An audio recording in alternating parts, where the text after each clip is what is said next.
Hello guys, today I'm going to show you how to create this master gun using the blank curve and the filling tool of the surface workbench. So this is how it looks. Okay, so what I will do is I will create a part like this, and then in the middle I will create a circle, and I will sweep along this part to create the upper surface, and also creating another line like this and another circle down here, and I will extrude this one along this line to about here to create this cylinder, and from there I will creating some plane curve and filling in between these two surfaces. So I start with an empty file, and in the part workbench I will create a new sketch in the front view, and I will create a line from the center go to the left, and I create 3 points arc, and I start also from the center go up like this. I select this arc and this red line, and I hit T for tangent. I select this point and I hit D, and I set the distance to 25, and also the distance from this point to the green line is 60. I also want to create another small line up here. I select this line and this arc.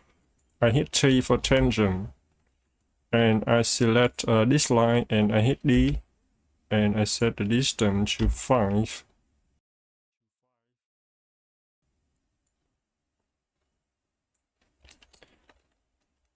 I create another line from here to here. I select this point and the center of this arc, this point over here, and I hit C to snap it together. You can see C doesn't work in this case, so I hit Ctrl Z to undo that. I select this point again and this point. I hit H for horizontal constraint, and I want to create another line, a reference line from the center to this point. Okay, and selecting this line and turn that into construction geometry by using the hotkey G and N. Okay, I select this point and I hit D, and I set the distance to 90. I select this line and this line, and I hit D, and I set the angle to 90 degrees. I select this line and I hit D, and I set it to 80. Okay, now the sketch is fully constrained. I can close, and I call this one reference line. The next thing I need to do is I will create a circle in here, and I will sweep it along this this part, and another circle in here, and extrude this one up to about here to create another cylinder. I create a sketch in the right view, and I create a circle, and I select the circle and I hit D, and I set the radius, the diameter to 50. I close. Down here, I control selecting this point down here, okay, and this line, and I create a new sketch, and I choose normal to edge, and I click OK. Now I can create a circle, and select the circle and hit D and set the diameter to 36. Close. Now we have something like this. Next, I go to the sweep. I click on the sweep tool and I click on the sketch 001, which is this circle. And I put that into the selected profiles and I click on sweep path and I control select these edges and I hit done and then I uncheck the freehand and I click on OK. Now you can see we have a new empty cylinder. Next, I will select this sketch 002 and I go to extrude and I click on along edge and I click on select and I select this edge for the direction I want to extrude along and I uncheck the solid and I type in here 55 and I click OK. Now you can see we have a new surface, but this one go down. So I select the extrude and I go to the data and the reverse option. I set it to 2. Now we have a new surface. Go up. Now I hit Shift B and select everything and I hit spacebar to hide everything. And I only want to show the sweep and the extrude. Okay. Next, I want to cut these two in half. So I create a new sketch in the right view. And I create a rectangle right in the middle to the right. Close. I select the sketch 003, go to extrude. Let's try 500 and symmetric and click OK. Now I control select the sweep and the extrude, which is these two, and I go to part, compound, and make compound. Now I select the compound and the extrude, and I just cut it. All right. Now we already have the front part. The next thing I need to do is I want to separate this upper piece in half and another line like this, and I will use some blank curve to connect in from this edge to this edge, to this small edge to this big edge, and also I will fill the surface, these two in between.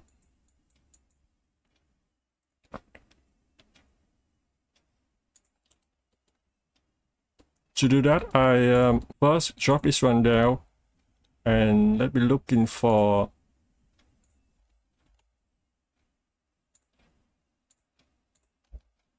the reference line. And with this one selected, I go to extrude. Extrude this one to 100. Click OK. And I also control select the cut and the extrude. And I go to part, split, and then slide to compound. Okay, so now we have some middle lines in the middle.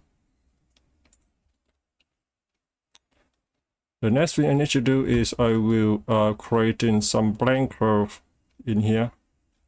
So I go to the surface workbench. In the surface workbench, I control selecting this edge and then this edge. And I go to blank curve. So you can see if I click on this blank curve and in the data, we have two properties. The property of the first edge and the property of the second edge. So when I create in this blank curve, I select this edge first and this edge later. So this property of the first edge will be the property of this edge. And this property is for this edge. So the first thing you need to do when you use the plane curve is you zero out the start size and the end size. The reason we zero out these two is that we want to make the plane curve a straight line. Okay, for you easy to see what's going on. And then I go to the front view and I slowly increase the start size. Let's say 1. You can see 1 go to the wrong direction. So I go to -1, okay? And in here, the end size, I increase this one to 1. You can see 1 working fine. Okay. Doing the same in here, I control selecting this edge first and this edge later. And then I create a plane curve. And I click on the plane curve and I zero out the start size and the end size. And then I go to the front view. I go to the front view and let's see, you can see this plane curve have the wrong position. I want to bring this plane curve from here to here, okay? So I will care about the second edge property because I select this edge later. So in the second edge, we have a property called end parameter. So instead of 1, I put it to, instead of 0, I put that to 1. And you can see we have the right position. And then I increase the start size to 1. You can see 1 is not good. So I go to -1. And in here, I put that to 1. 1 not good, so -1. Okay. Doing the same up here, I control selecting this edge and then this edge. And then I use the plane curve. And selecting the plane curve and go to zero out the start size and the end size. You can see this edge is my second edge, have the wrong position. So I go to the end parameter and I set that to 1. Okay. And also when I look down here, this first edge also have the wrong direction. I go up to the start parameter and put that to 1. And then I slowly increase the start size to 1. Okay, you see 1 is good. And also the end size to 1. 1 not good. So I go to -1. Okay. So the next thing we need to do is we want to, I don't want to keep these two, okay? I just want to keep these big surface up here. And this one to generate the curve in between. So to do that, I go to the curve workbench. And in the curve workbench, I control select these faces. Okay, and don't select these two. And also select these two and click on parametric solid. And I hit spacebar to hide the slide, and you can see we now have the surface look like this. Now I will go to the product workbench.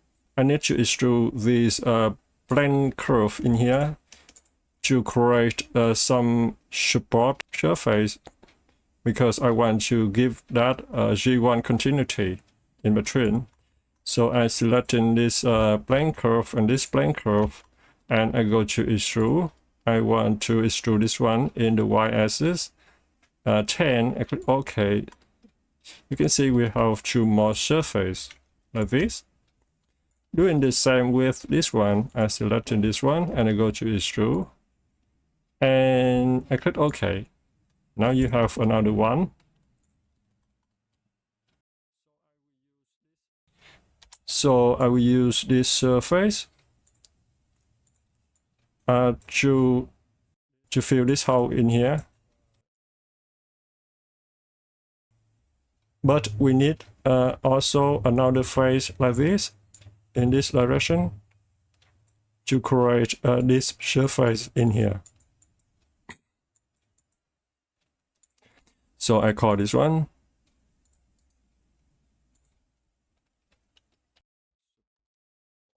support face underscore F. Okay, and I hit spacebar to hide it. And I drop this one down and I select in the blank curve and I show it. And then I click on the extrude and you just simply click on the revert and you click OK. Now we have another surface. I click on this surface and I go to the rename support face underscore right. Okay, and then I hide this one and then I show the left because I want to fill the hole in here first. Then I go to the surface workbench and I click on the filling tool and I just simply click on these edges.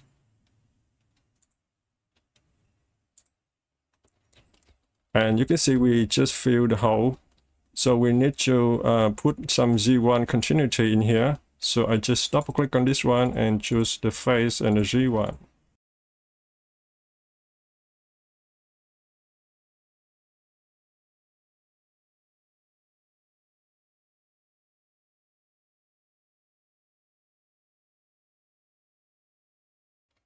Okay, now click OK.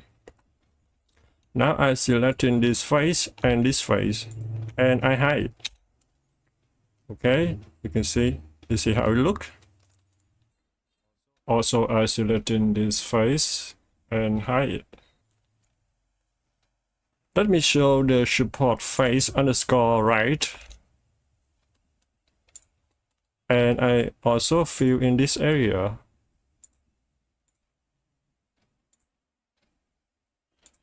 Just select in sequence. And then you double click on this edge and you click on the face and the Z1 continuity.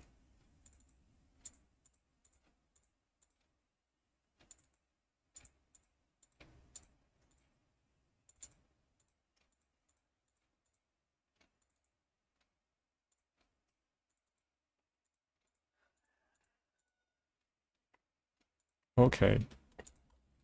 Now I select these two and hide. And I show this surface.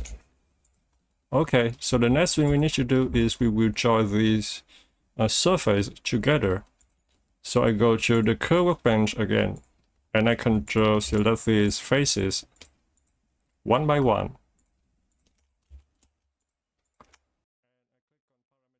Parametric solid again, and I hit spacebar to hide everything except for this surface. And I go to the product workbench and I go to mirror. I want to mirror it in the S and Z plane. And I click OK. Now we need to fill these holes in here. So I go to the surface workbench. And I click on the filling tool and I fill in these holes. You can see the filling tool doesn't work in this case, so I go to the cancel. So I will try this tool, the fill boundaries curves, and just click on the add edge first, and then I click on this one, this one, this one, and this one. Okay, now click OK. Doing the same in here, fill boundaries, and click on add edge. And then selecting these edges. Okay. Doing the same down here. Fill boundaries. sorry, I need to click on add edge first. Okay. Now I select these three surfaces and control selecting the solid and the mirror, and again go to the curve workbench and click on parametric solid, and you see we have a new green solid in here. Next I will create the front part. I go to the part workbench and create a new sketch in the front view, and I view the section, and I will reference this line, and I will create a polyline, and I start from this point, go up like this.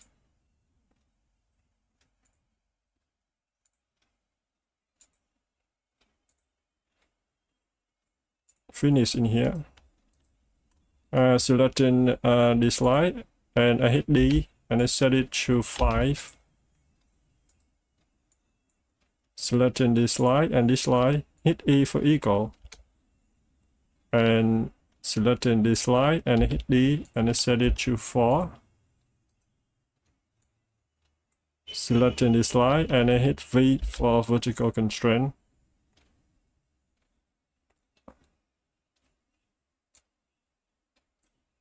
And you see we still can move it. So I select in this line and I hit D and I set it to 22. Okay, now the sketch is fully constrained. I close. I select in this sketch and I go to Revolve, and I click on select reference, and I click on this edge and I click OK. Alright. Next I create the ball up here. So I creating a sketch in the front and also view the sections. And let me create a rectangle.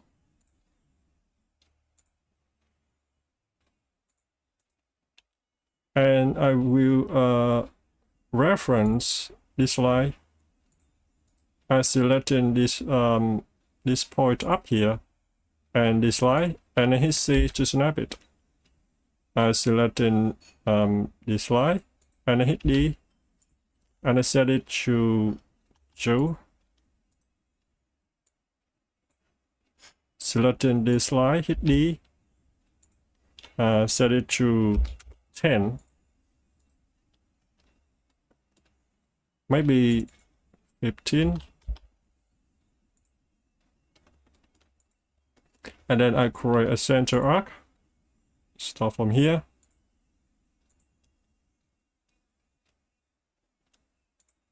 I selecting this point, and this line, and then I hit C to snap it.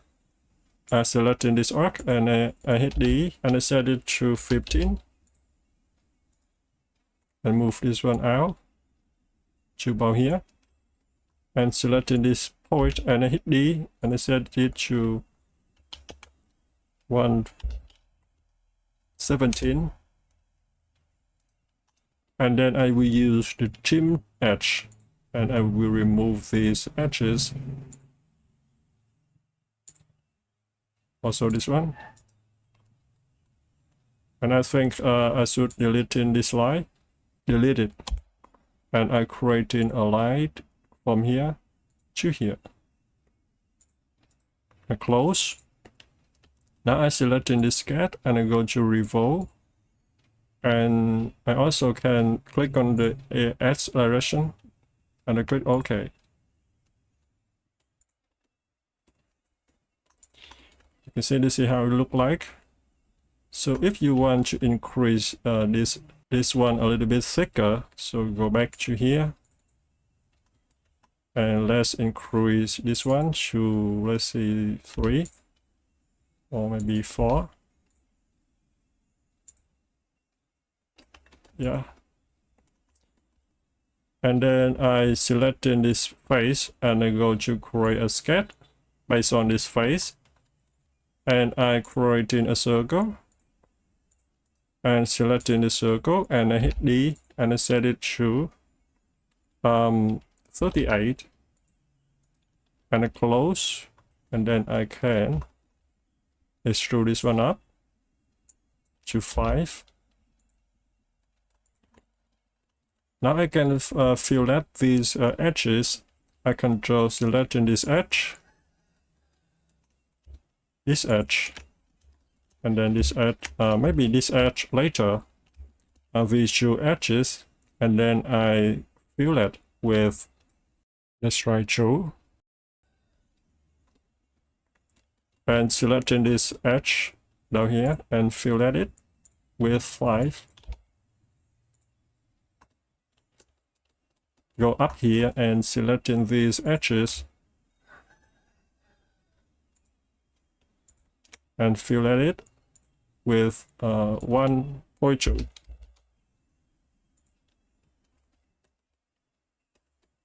Selecting this one, fillet it with 2. Okay. Now we just finished modeling the basic form of the master gun. So thanks for watching and see you in the next video.